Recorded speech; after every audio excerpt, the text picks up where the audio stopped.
तो उसी टॉपिक को हम आगे लेकर के चल रहे हैं। आज हमारा टॉपिक होने वाला है साथियों, 3 फेज मोटर को सिंगल फेज से किस प्रकार चला सकते हैं।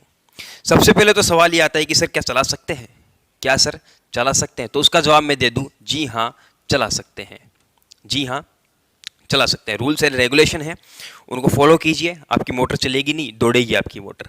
ठीक है, तो साथियों यहाँ पर सबसे पहले तो देखिए, जो 3 फेज जो मोटर होती है ना, उसको जानने से पहले मैं आपको एक बार सिंगल फेज में लेकर जाना चाहता हूँ। ठीक है, सिंगल फेज मोटर में लेकर जाना चाहता हूँ। साथियों सिंगल फेज मोटर जो है ना, सेल्फ स्टार्ट नहीं होती है, आप सभी को पता होगा। Single phase motor self start नहीं होती है। उसको सेल्फ स्टार्ट बनाया जाता है किस प्रकार से, एक फेज को 2 फेजों में बांट करके। ठीक है, फेज नंबर 1, फेज नंबर 2, 2 फेजों में बांट करके हम क्या करते हैं, उसको सेल्फ स्टार्ट बनाते हैं। मतलब हमें घूर्णनीय चुंबकीय क्षेत्र चाहिए। कुल मिला के बात यह है कि घूर्णनीय चुंबकीय क्षेत्र चाहिए। उसके लिए हम क्या काम में लेते हैं भाई, कैपेसिटर काम में लेते हैं। क्या काम में लेते हैं भाई, कैपेसिटर काम में लेते हैं। ठीक है, कैपेसिटर काम में लेते हैं। तो मैं आपको पूछूं कि 3 फेज मोटर 2 फेज पर काम कर सकती है? आप कहोगे कि सर बिल्कुल कर सकती है। तो मैं कहूं कि क्या कैपेसिटर की सहायता से हम एक फेज को 2 फेजों में बांट सकते हैं? आप कहोगे बिल्कुल बांट सकते हैं। तो मैं आपको कहूंगा साथियों कि आप कैपेसिटर लगा दीजिए, आपकी सिंगल फेज जो 3 फेज की मोटर है वो सिंगल फेज पर भी चलने लगेगी। क्योंकि कुल मिला के हमें चाहिए घूर्णनीय चुंबकीय क्षेत्र, घूर्णनीय चुंबकीय क्षेत्र। तो सबसे पहले तो मैं यहाँ पर डेल्टा के कनेक्शन करता हूँ। डेल्टा कनेक्शन में आपको सिंगल 3 फेज की मोटर सिंगल फेज में चलाकर दिखाता हूँ। सबसे पहले तो मैं यहाँ पर डेल्टा के कनेक्शन कर देता हूँ साथियों। ये हमारे डेल्टा के कनेक्शन है, ये हो गए डेल्टा के कनेक्शन। ठीक है, डेल्टा के कनेक्शन के लिए इनको आपस में इस प्रकार से शॉर्ट किया जाता है। ये हमारे डेल्टा कनेक्शन है साथियों। इस मोटर को हमें क्या करना है, सिंगल फेज से चलाना है।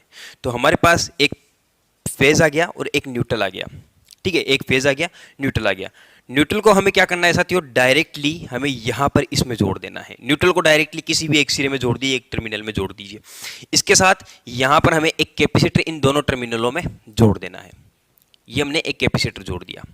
ठीक है, अब ये जो एक कैपेसिटर के यहां पे इसी के साथ इसी टर्मिनल पर ये फेज भी दे दीजिए आप।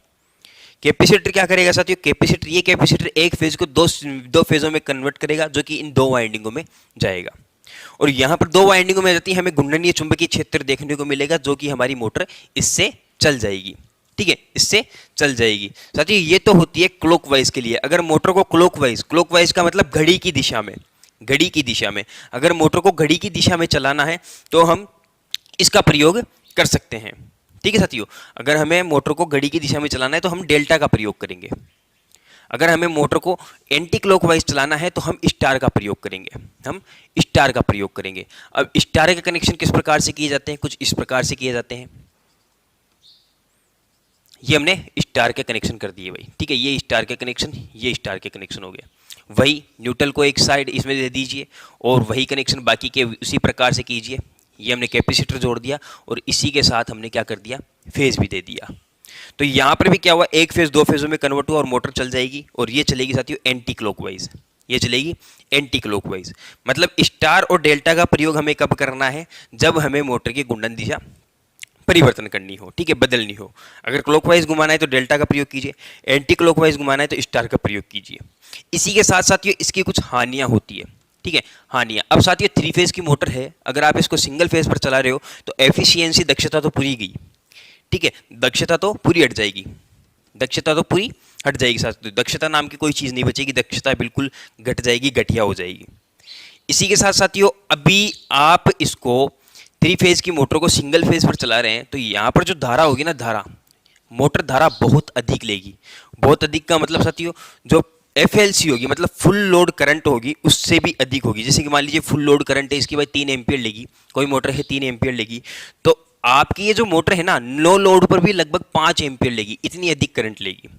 और ज्यादा करंट लेने के कारण साथियों वाइंडिंग हो जाएगी गर्म, ज्यादा करंट लेने के कारण वाइंडिंग हो जाएगी गर्म।